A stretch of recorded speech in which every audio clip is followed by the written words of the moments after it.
Hello everyone. In this video, I am going to discuss about the cranial nerves 3rd, 4th and 6th. The third cranial nerve is the oculomotor nerve. It is a motor nerve. It supplies the extraocular muscles of the eyeball except the superior oblique and the lateral rectus muscle. Also, it supplies sphincter pupillae and ciliaris muscle through ciliary ganglia.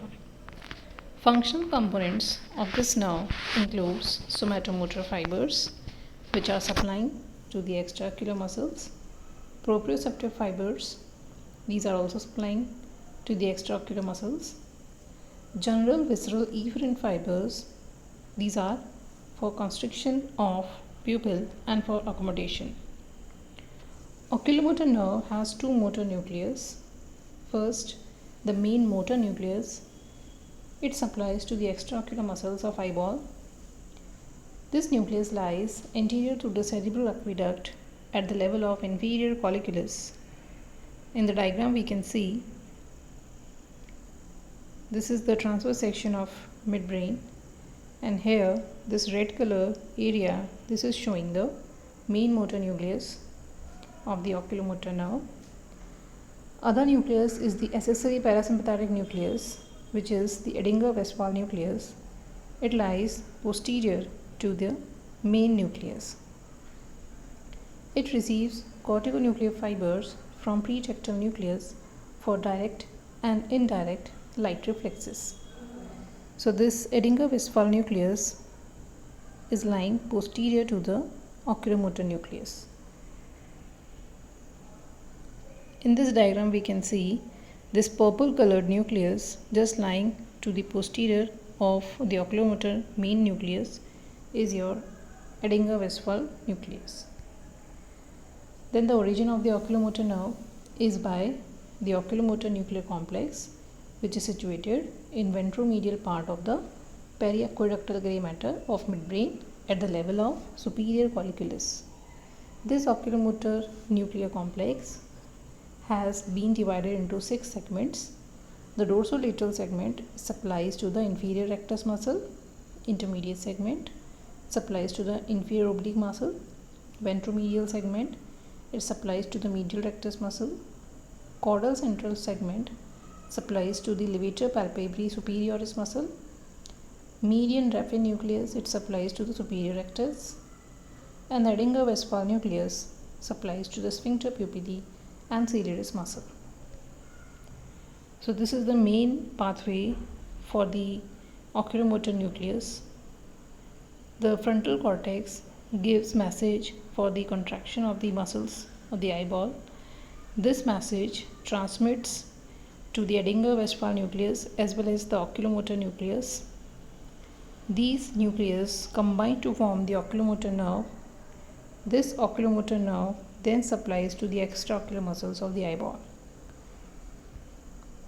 Now the course of the oculomotor nucleus or the oculomotor nerve. After taking origin, the nerve passes through a sulcus on the medial aspect of the basis pedunculi of midbrain. It runs forwards in the interpeduncular cistern between the superior cerebral and the superior cerebellar arteries. In the diagram we can clearly see the course of oculomotor nucleus. Then it pierces the meningeal layer of dura mater and passes forwards within the lateral wall of the cavernous sinus. In this diagram, this green colored area is the cavernous sinus, and this cavernous sinus is pierced by this oculomotor nucleus, and this oculomotor nerve runs in the lateral wall of the cavernous sinus. In the anterior part of the sinus, this nerve divides into two ramus, superior and the inferior ramus, which enter the superior orbital fissure. So in the diagram we can see the superior orbital fissure through which the oculomotor nerve passes and reaches the orbit where our eyeball and the extraocular muscles of the eyeball are situated. This superior ramus of oculomotor nerve supplies to the superior rectus and levator palpebrae superioris muscle, and the inferior ramus supplies to the medial rectus, inferior rectus and inferior oblique muscles. It also gives communicating branches to the ciliary ganglion. Then, from ciliary ganglion, short ciliary nerves arises, which supplies to the sphincter pupillae and ciliaris muscle.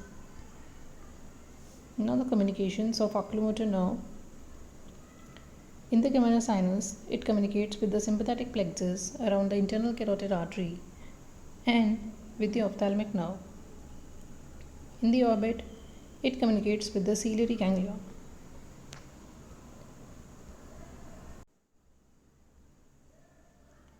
Then the applied aspects related to this nerve. Oculomotor nerve palsy. If there is complete division of oculomotor nerve on one side, it will lead to ptosis. Ptosis means there is drooping of the upper eyelid because of the paralysis of levator palpebrae superioris muscle.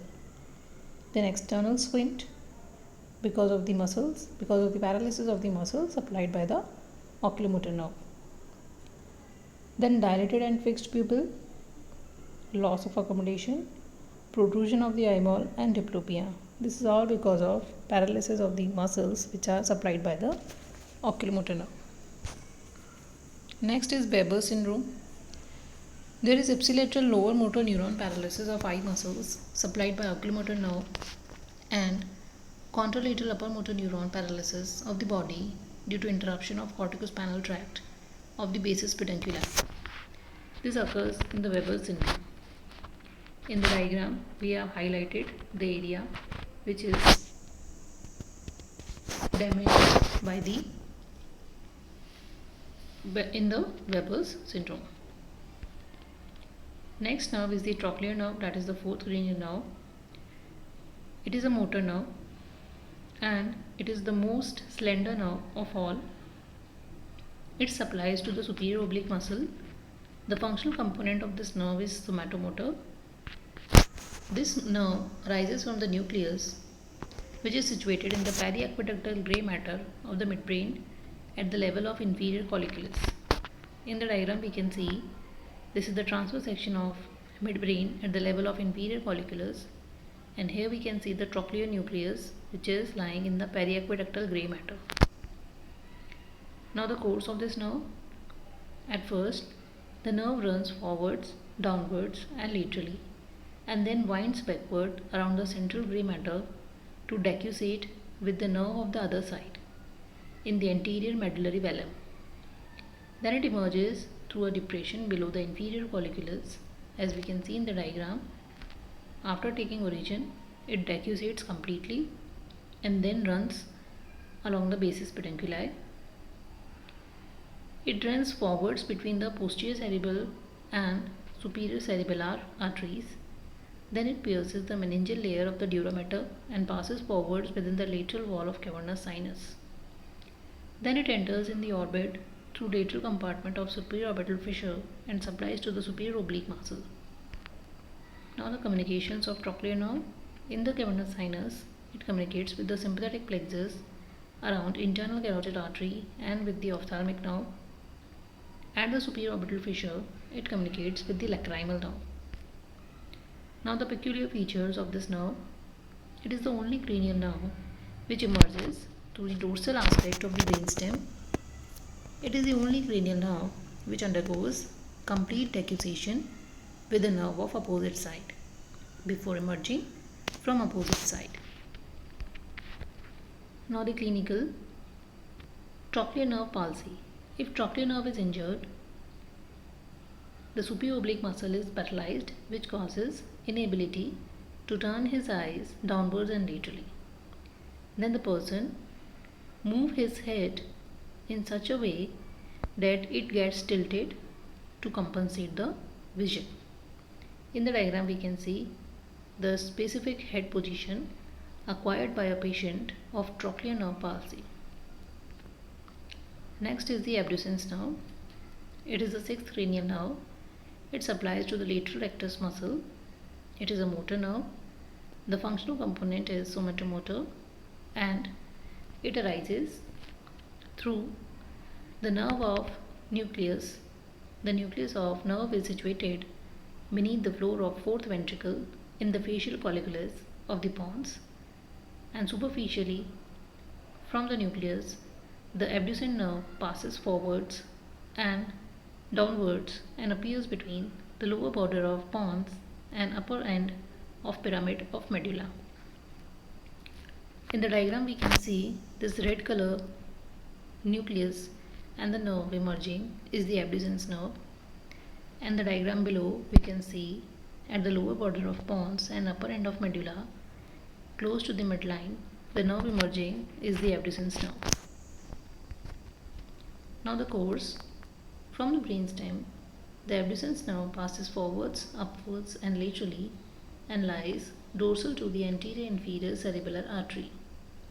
It pierces the dura mater lateral to the dorsum sedi and then traverses the cavernous sinus and finally enters the orbit through the common tendinous origin.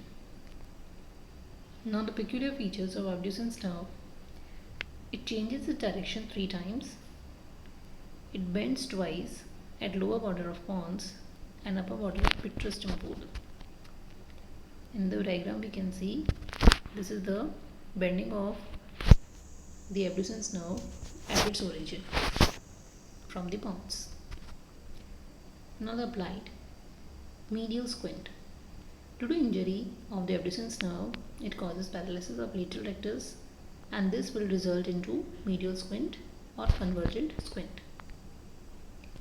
Abducens nerve palsy is a common manifestation of increased intracranial pressure due to following reasons. First is the long course of the nerve, and second one is the sharp bending at the upper border of petrous tempore. So this completes our topic. Thanks for watching.